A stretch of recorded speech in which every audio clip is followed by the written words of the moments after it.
আসসালামু আলাইকুম, স্বাগত জানাচ্ছি আন্তর্জাতিক সংবাদে। শুরুতে জানিয়ে দেব সংবাদ শিরোনাম, পরে বিস্তারিত।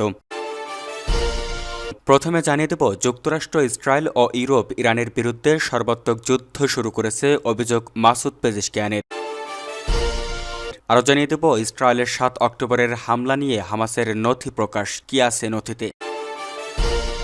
এদিকে জানিয়ে দেব রাশিয়া ইউক্রেন যুদ্ধ কি 2026 সালে থামতে যাচ্ছে। এবার 3 ঘন্টায় ইউক্রেনের 111টি ড্রোন ভূপাতিতের দাবি রাশিয়ার। সর্বশেষ জানিয়ে দেব ইয়েমেনের বিচ্ছিন্নবাদীদের বাহিনী প্রত্যাহারের আহ্বান সৌদি আরবের। শুনছিলেন সংবাদ শিরোনাম, এবার বিস্তারিত। যুক্তরাষ্ট্র, ইসরায়েল ও ইউরোপ ইরানের বিরুদ্ধে সর্বাত্মক যুদ্ধ শুরু করেছে, অভিযোগ পেজেশকিয়ানের। ইসরায়েল, যুক্তরাষ্ট্র ও ইউরোপ মিলে ইরানের বিরুদ্ধে সর্বাত্মক যুদ্ধ চালাচ্ছে বলে অভিযোগ করেছেন দেশটির প্রেসিডেন্ট মাসুদ পেজেশকিয়ান। রোববার 28 ডিসেম্বর এক প্রতিবেদনে এই তথ্য জানিয়েছে কাতার ভিত্তিক সংবাদ মাধ্যম আল জাজিরা। প্রতিবেদনে বলা হয়েছে, মার্কিন প্রেসিডেন্ট ডোনাল্ড ট্রাম্পের সঙ্গে সাক্ষাৎ করতে শীঘ্রই ওয়াশিংটন সফরে যাচ্ছেন ইসরায়েলের প্রধানমন্ত্রী বেনিয়ামিন নেতানিয়াহু। এর মধ্যেই গত শনিবার 27 ডিসেম্বর ইরানের প্রেসিডেন্ট যুদ্ধ নিয়ে এই মন্তব্য করলেন। ইরানের সর্বোচ্চ নেতা আয়াতুল্লাহ আলী খামেনি অফিসিয়াল ওয়েবসাইটে প্রকাশিত এক সাক্ষাৎকারে পেজেশকিয়ান বলেন, আমার মতে আমরা এখন আমেরিকা, ইসরায়েল ও ইউরোপের সঙ্গে পূর্ণমাত্রায় যুদ্ধে আছি। তারা চায় না আমাদের দেশ নিজের পায়ে দাঁড়াক। তবে তিনি হুঁশিয়ারি দিয়ে বলেন, আবার হামলা হলে আগের চেয়ে বেশি শক্ত জবাব দেবে তেহরান। পেজেশকিয়ান বলেন, আমাদের প্রিয় সামরিক বাহিনী শক্তভাবে তাদের দায়িত্ব পালন করছে। সব সংকট থাকা সত্ত্বেও এখন তাদের সরঞ্জাম এবং জনবলের দুই দিক থেকেই বেশি শক্তি আছে। তারা ইসরায়েল ও মার্কিন যুক্তরাষ্ট্র যদি আবার হামলা চালায় আগের চেয়ে শক্তিশালী জবাব পাবে। ইরানের প্রেসিডেন্ট মাসুদ পেজেশকিয়ান আরও বলেন, এই সংঘাত 80 দশকের ইরান ইরাক যুদ্ধের চেয়েও ভয়াবহ হবে। দাবি করেন, পশ্চিমা শক্তি ও ইসরায়েলের বিরুদ্ধে লড়াই শুধু সামরিক নয়, বরং নিষেধাজ্ঞা, কূটনীতি আর নিরাপত্তা সমন্বিত যুদ্ধ মোকাবেলাও করতে হবে। এর মধ্যে ইরানের সর্বোচ্চ ধর্মীয় নেতা আয়াতুল্লাহ আলী খামেনি দেশটির যুব সমাজকে প্রতিরোধের শক্তি হিসেবে তুলে ধরেছেন। তার দাবি, মার্কিন ইসরায়েলি চাপ মোকাবেলায় তরুণদের সাহস ও আত্মত্যাগী তেহরানকে টিকিয়ে রেখেছে। খামেনির ভাষায়, লড়াই শুধু পারমাণবিক ইস্যু নয়, এটা বৈশ্বিক আধিপত্যের বিরুদ্ধে অবস্থান। দিকে তেহরান ওয়াশিংটনকে সরাসরি সংলাপে ফেরাতে চেষ্টা করছে ইরাক। দেশটির প্রধানমন্ত্রী মোহাম্মদ শিয়া আল সুদানি জানিয়েছেন, দুই পক্ষের মধ্যে বিশ্বাসের ঘাটতিই আলোচনার পথে বড় বাধা হিসেবে দাঁড়িয়েছে।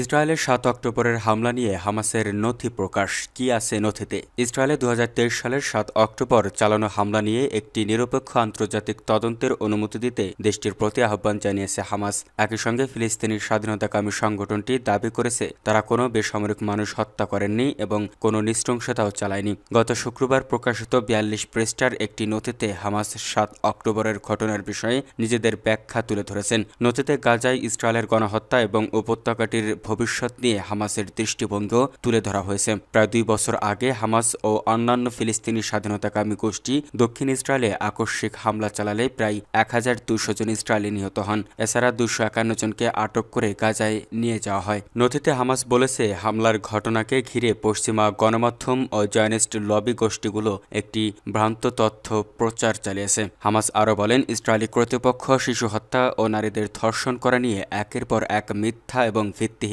অভিযোগ ছড়িয়েছে। এর মাধ্যমে আগে থেকেই পরিকল্পিত একটি সর্বাত্মক গণহত্যার প্রকল্প বাস্তবায়নের পথ তৈরি করা হয়েছে, যার লক্ষ্য ছিল গাজাকে অস্তিত্বহীন করে দেওয়া। হামাস জানায়, হামলার পরপরই তারা বেসামরিক বন্দীদের মুক্তি দেওয়ার প্রস্তাব দিয়েছিলেন, তবে শুরুতে ইসরায়েল সেই প্রস্তাব প্রত্যাখ্যান করে। পরবর্তী সময়ে 2023 সালের নভেম্বরে একটি স্বল্পমেয়াদী যুদ্ধবিরতিকালে প্রায় 100 জন বন্দীকে মুক্তি দেওয়া হয়। এর বিনিময়ে ইসরায়েল বেশ কয়েকজন ফিলিস্তিনি বন্দীকে তাদের কারাগার থেকে ছেড়ে দেয়। হামাস আবারও আগের মতো দাবি করেছে, বেসামরিক মানুষ হত্যা করা তাদের ধর্ম, নৈতিক ও শিক্ষার পরিপন্থী এবং তারা যতটা সম্ভব এটি এড়িয়ে চলে। সংগঠনটি বলেছে, তারা কোনো হাসপাতাল, স্কুল বা উপাসনালয়ে লক্ষ্য করে হামলা চালায়নি। তারা একজন সাংবাদিক বা অ্যাম্বুলেন্স কর্মীকেও হত্যা করেনি। ইসরায়েলকে তারা ভিন্ন কোনো প্রমাণ দেখানোর চ্যালেঞ্জ জানায়। নথিতে বলা হয়েছে, ইসরায়েলি সংবাদ মাধ্যম সহ বিভিন্ন গণমাধ্যমের খবরে দেখা গেছে, ইসরায়েলি সেনাবাহিনী 2023 সালের 7 অক্টোবর দক্ষিণ ইসরায়েলের যেসব এলাকায় বোমা হামলা চালিয়েছিল, যেখানে হামাস যোদ্ধাদের সঙ্গে সাধারণ ইসরায়েলি নাগরিকেরা মিশেছিলেন। হামাস একে ইসরায়েলি সেনাবাহিনীর হ্যানিবাল ডিরেক্টিভ বা নিজ দেশের নাগরিকদের বন্দী হওয়া ঠেকাতে তাদের সহ শত্রুকে মেরে ফেলা নীতির উদাহরণ হিসেবে উল্লেখ করেছে। এ অবস্থায় হামাস ওই দিনের ঘটনায় বেসামরিক মানুষের মৃত্যুর বিষয়ে একটি নিরপেক্ষ তদন্তের দাবি জানায়। পাশাপাশি গাজায় যুদ্ধসহ ফিলিস্তিনিদের বিরুদ্ধে ইসরায়েল যে অপরাধ করেছে সেগুলোরও তদন্ত চায়। 2024 সালের মে মাসে আন্তর্জাতিক অপরাধ আদালত আইসিসি ঘোষণা করে 7 অক্টোবর শত শত ইসরায়েলি বেসামরিক মানুষ হত্যা এবং অনেককে জিম্মি করার অভিযোগ তারা হামাসের 3 নেতার বিরুদ্ধে গ্রেপ্তারি পরোয়ানা চেয়েছে। পরবর্তী সময় এই 3 নেতাকেই ইসরায়েল হত্যা করে। ইসরায়েলের প্রধানমন্ত্রী বেনিয়ামিন নেতানিয়াহু ও দেশটির সাবেক প্রতিরক্ষামন্ত্রী ইয়েভ গ্যালান্টের বিরুদ্ধে আইসিসি গ্রেপ্তারি পরোয়ানা জারি করে। তাদের বিরুদ্ধে যুদ্ধের কৌশল হিসেবে গাজায় অনাহারকে ব্যবহার করার মতো যুদ্ধাপরাধ এবং হত্যা, নিপীড়ন ও অন্যান্য অমানবিক কর্মকাণ্ডের মতো মানবতা বিরোধী অপরাধ সংগঠনের অভিযোগ তোলা হয়। গত শুক্রবার প্রকাশিত ওই নথির আরেক অংশে হামাস 7 অক্টোবরের হামলার পেছনের কারণগুলো তুলে ধরেন। হামাস বলেছে, ফিলিস্তিনি ভূমিতে 77 বছরের ইসরায়েলি দখলদারি, গাজা উপত্যকায় 17 বছরের অবরোধ, অসলো চুক্তি বারবার ভঙ্গ করা, দক্ষিণপন্থী উগ্রবাদের উত্থান, অধিকৃত পশ্চিম তীর ও পূর্ব জেরুজালেমে ফিলিস্তিনিদের লক্ষ্য করে হামলা এবং এসব ঠেকাতে আন্তর্জাতিক সম্প্রদায়ের ব্যর্থতাই বর্তমান পরিস্থিতির জন্য দায়ী। হামাস বলেছে, আগ্রাসন ও অবরোধ চলতে থাকলে এমন বিস্ফোরণ যে অনিবার্য সে বিষয়ে ফিলিস্তিনি প্রতিরোধ শক্তি বারবার সতর্ক করেছিল। রাশিয়া ইউক্রেন যুদ্ধ কি 2026 সালে থামতে যাচ্ছে? কিয়েভের সোফিয়া স্কোয়ারে ইউক্রেনের সবচেয়ে বড় ক্রিসমাস ট্রি দাঁড়িয়ে আছে। সেখানকার পথ ধরে খুঁড়িয়ে হাঁটতে হাঁটতে ইউক্রেনের সেনা কর্মকর্তা ভ্যাসিলি আত্মবিশ্বাসের সুরে বলেন, রুশ সেনারা ইউক্রেনীয়দের ভয়ে আতঙ্কিত। আল জাজিরাকে ভ্যাসিলি বলেন, আমি তাদের পরীক্ষায় লাফ দিয়ে ঢুকেছি, তারা সত্যি আমাদের ভয় পায়। তবে ভ্যাসিলি মনে করেন, রুশ সেনারা ভয় পাওয়ার অর্থ এই নয় ইউক্রেন একতরফাভাবে যুদ্ধ থামানোর ক্ষেত্রে প্রভাব বিস্তার করতে পারবে, কারণ রাশিয়ার সেনার সংখ্যা বেশি, অর্থনীতি শক্তিশালী এবং যুদ্ধের জন্য প্রয়োজনীয় অর্থ ভাণ্ডার অনেক বড়। অন্যদিকে ইউক্রেন এখনও জনবল ও অস্ত্রের দিকে পিছিয়ে আছে। ভ্যাসিলি বলেন, আমি যখন 800 মিটার দূরে শত্রুকে দেখে রেডিওতে চিৎকার করে বলেছিলাম যে আমি একটি ট্যাঙ্ক দেখছি, সেটির অবস্থানও জানাই, কিন্তু ওপাশ থেকে বলা হয় একটু অপেক্ষা করো, তখন বুঝে যাই ওটাতে আঘাত করার মতো আমাদের কাছে কিছুই নেই। যুদ্ধক্ষেত্রে অবস্থানকালে গোলার শেলের তীব্র সংকটের প্রসঙ্গ টেনে ভ্যাসিলি একথা বলেন। 2023 সালে স্থল মাইন বিস্ফোরণে নিজের পা হারানোর আগ পর্যন্ত ভ্যাসিলির সম্মুখ লড়াইয়ে ছিলেন। যুদ্ধক্ষেত্রে না থাকলেও ভ্যাসিলি এখনও সেনাবাহিনীতেই কর্মরত আছেন। তবে যুদ্ধকালীন বিধি মেনে নিজের নামের শেষ অংশ প্রকাশ না করার জন্য আল জাজিরাকে অনুরোধ জানিয়েছেন তিনি। তবে ইউক্রেনের এক জেনারেল মনে করেন, চলমান যুদ্ধবিরতি টানাটাই একমাত্র বাস্তবসম্মত অর্জন হতে পারে। 2026 সালের ফেব্রুয়ারিতে এই যুদ্ধের 5 বছর পূর্ণ হবে। ইউক্রেনের সশস্ত্র বাহিনীর জেনারেল স্টাফের সাবেক উপপ্রধান ইহোর রোমানেস্কো আল জাজিরাকে বলেন, এই ধরনের আগ্রাসী প্রতিবেশী দেশ থাকলে কেউই যুদ্ধে পুরোপুরি শেষ হওয়ার আশা করতে পারে না। রোমানেস্কো আরও বলেন, যতক্ষণ না পর্যন্ত আমরা ইউক্রেনের সোভিয়েত বা পরবর্তী 1991 সালের নির্ধারিত সীমানার ভেতরে থাকা সব খণ্ড মুক্ত করতে পারছি, ততক্ষণ পর্যন্ত রাশিয়ার সঙ্গে শান্তি প্রতিষ্ঠা হবে না। রোমানেস্কো মনে করেন, মস্কো যদি যুদ্ধবিরতি লঙ্ঘন করে তাহলে কিয়েভকে যুদ্ধক্ষেত্রেই রাশিয়ার বাহিনীকে ঠেকাতে হবে। এর জন্যই ইউক্রেনকে বড় পরিসরে নিজের সামরিক শক্তি বাড়াতে হবে। ইউক্রেন বাহিনীর সাবেক উপপ্রধান বলেন, কোনো ছাড় না দিয়ে কিয়েভকে ন্যায্যভাবে সেনা সমাবেশ ঘটাতে হবে, দেশীয় অস্ত্র উৎপাদন আরও বাড়াতে হবে, অর্থনৈতিক সিদ্ধান্তের ক্ষেত্রে যুদ্ধকালীন চাহিদাগুলোকে অগ্রাধিকার দিতে হবে এবং আরও কঠোর সামরিক আইন প্রণয়ন করতে হবে।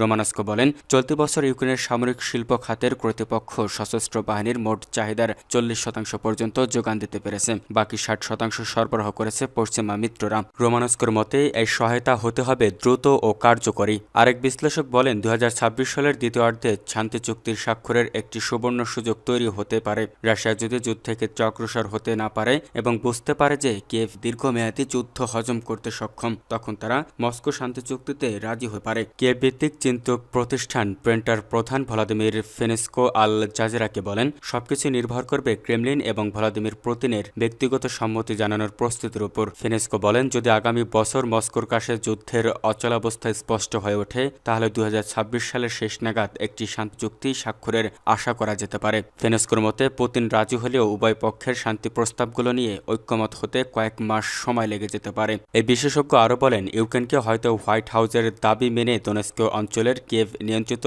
অংশ ছেড়ে দিতে হবে। বিনিময়ে রাশিয়া পূর্ব ও উত্তরাঞ্চলের 3টি অঞ্চল থেকে সেনা প্রত্যাহার করবে, আর তা না হলে যুদ্ধ 2027 সাল পর্যন্ত গড়াতে পারে। কিয়েভ ভিত্তিক বিশ্লেষক ইহার তিশকেভিচ বলেন, 2026 সালে পশ্চিমা জোটের ধারণাই বদলে যাবে। ওয়াশিংটন তার বিশ্ব পুলিশ ভূমিকা থেকে সরে যাবে এবং বাকি বিশ্বের উপর পশ্চিমাদের আধিপত্য শেষ হবে। তিশকেভিচের মতে বিশ্বে এবং এশিয়ায় চীন তার প্রভাব বাড়াচ্ছে, কিন্তু দেশটি এখনও পুরোপুরিভাবে ওয়াশিংটনের আধিপত্যকে চ্যালেঞ্জ করতে পারছে না। এই পরিবর্তন আন্তর্জাতিক আইনকেও দুর্বল করবে এবং ইউক্রেনের অবস্থানকে প্রভাবিত করবে। ইহার তিশকেভিচ বলেন, ইউক্রেনের জন্য সবচেয়ে খারাপ হবে যদি পরিস্থিতি 1939 সালের ফিনল্যান্ড পরিস্থিতির মতো হয়। 1939 সালে ফিনল্যান্ড সোভিয়েত যুদ্ধের মস্কো একটি প্রদেশের পূর্ণদখল নেওয়ার চেষ্টা করেছিল। সোভিয়েত বাহিনী তখন ব্যাপক ক্ষয়ক্ষতির সম্মুখীন হয়। এমন অবস্থায় 1941 সালে জার্মানির নাৎসিরা সোভিয়েত ইউনিয়নের হামলা চালায়। তবু মস্কো ফিনল্যান্ডের কাছ থেকে 10 ভাগের 1 ভাগ ভূখণ্ড নিয়েছিল এবং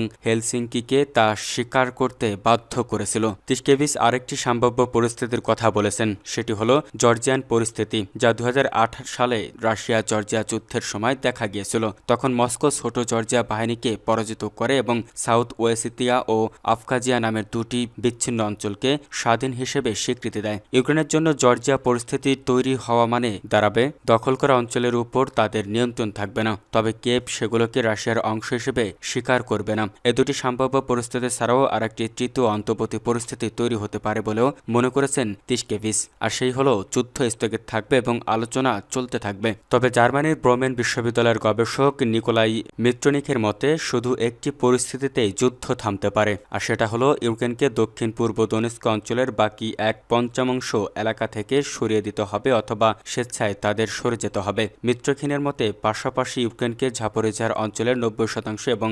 দিনিপ্রোপেট্রোভস্কোর 15% নিয়ন্ত্রণ হারানোর কথা স্বীকার করে নিতে হবে। এসব অংশ এখন রাশিয়ার নিয়ন্ত্রণে আছে। জার্মানির ব্রোমেন বিশ্ববিদ্যালয়ের গবেষক নিকোলাই মিত্রখিন বলেন, পশ্চিমা দেশগুলো নিষেধাজ্ঞা দিয়ে রাশিয়াকে চাপে ফেলার যে কৌশল নিয়েছে তা দুর্বল, কারণ অনেক দেশই সেগুলো এড়িয়ে মস্কোর সঙ্গে বাণিজ্য আগ্রহী। এতে ক্রেমলিনের হাতে অন্তত আরও 2 বছর যুদ্ধ চালিয়ে যাওয়ার মতো পর্যাপ্ত সম্পদ রয়েছে। বিপরীতে ইউক্রেনের প্রতিরোধ করার ক্ষমতা থাকলেও তাদের দুর্নীতিগ্রস্ত ও ভীরু সরকার পর্যাপ্ত জনবল জোগাড় করতে ব্যর্থ। মিত্রখিনের মতে পশ্চিমা মধ্যস্থকারীরা রাশিয়াকে থামাতে না পারায় গুরুত্বপূর্ণ কয়েকটি জায়গা থেকে ইউক্রেনীয় বাহিনী ধীরে ধীরে পিছু হটছে। মিত্রখিন আল জাজিরাকে বলেন, তবে এমন সম্ভাবনা আছে যে ট্রাম্প ও তার প্রশাসন হয় জেনেলস্কিকে দোনেস্ক ছেড়ে দিতে বাধ্য করবে, নয়তো যুদ্ধকালীন নির্বাচনের আয়োজন করে ইউক্রেনের ক্ষমতার পালাবদল ঘটাবে। অনেক সাধারণ ইউক্রেনীয় নাগরিক যুদ্ধ, রাশিয়ার গোলাবর্ষণ, বিদ্যুৎ বিভ্রাট এবং অর্থনৈতিক মন্দায় ক্রমেই ক্লান্ত হয়ে পড়েছেন। 63 বছর বয়সী সাবেক অর্থনীতিবিদ তরাস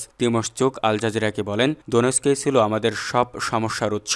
রাশিয়া ওটা নিক আর পুনর্গঠনে কোটি কোটি ডলার খরচ করুক। তিমোশচুক 2014 সালে দোনেস্ক ও পার্শ্ববর্তী লুহানস্কে রুশপন্থীদের বিদ্রোহের প্রসঙ্গে টেনে এই কথা বলেন। তিমোশচুক বলেন, আমি চাই পাখির ডাক শুনে আমার ঘুম ভাঙুক, রুশ ড্রোন আর ক্ষেপণাস্ত্রের শব্দ নয়।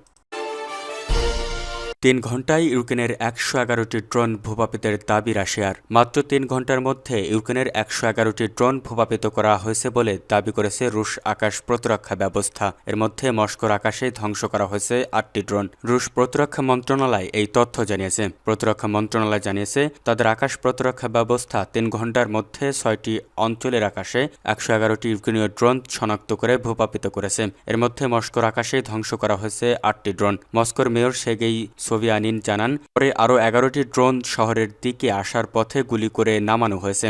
এদিকে রাশিয়ার বেসামরিক বিমান চলাচল নিয়ন্ত্রক সংস্থা রোসাভিয়াতোসিয়া জানিয়েছে, নিরাপত্তাজনিত কারণে মস্কোর ভনুকোভা ও শেরেমেতিয়েভো বিমানবন্দরের আকাশ সীমায় সামরিক বিধিনিষেধ আরোপ করা হয়েছে। এদিকে শান্তি চুক্তি চূড়ান্ত করার জন্য মার্কিন প্রেসিডেন্ট ডোনাল্ড ট্রাম্প ও ইউক্রেনের প্রেসিডেন্ট ভলাদিমির জেলেনস্কির মধ্যে বৈঠকের আগের রাতে রাজধানী কিয়েভে ড্রোন ও ক্ষেপণাস্ত্র হামলা চালিয়েছে রাশিয়া। এতে অন্তত 2 2 জন নিহত হয়েছেন। সে সঙ্গে শহরের প্রায় 1/3 এলাকা বিদ্যুৎ সরবরাহ বন্ধ হয়ে গেছে বলে জানিয়েছে কর্তৃপক্ষ।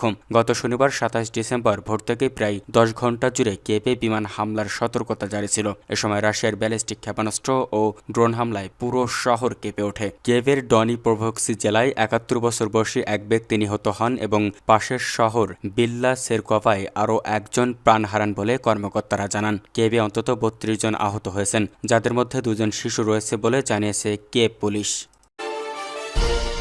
ইয়েমেনের বিচ্ছিন্নবাদীদের বাহিনী প্রত্যাহারের আহ্বান সৌদি আরবের। সৌদি আরব ইয়েমেনের বিচ্ছিন্নবাদী সাউদার্ন ট্রানজিশনাল কাউন্সিলের এসটিসি বাহিনীকে দখলকৃত প্রদেশগুলো থেকে শান্তিপূর্ণভাবে সরে যাওয়ার আহ্বান জানিয়েছে।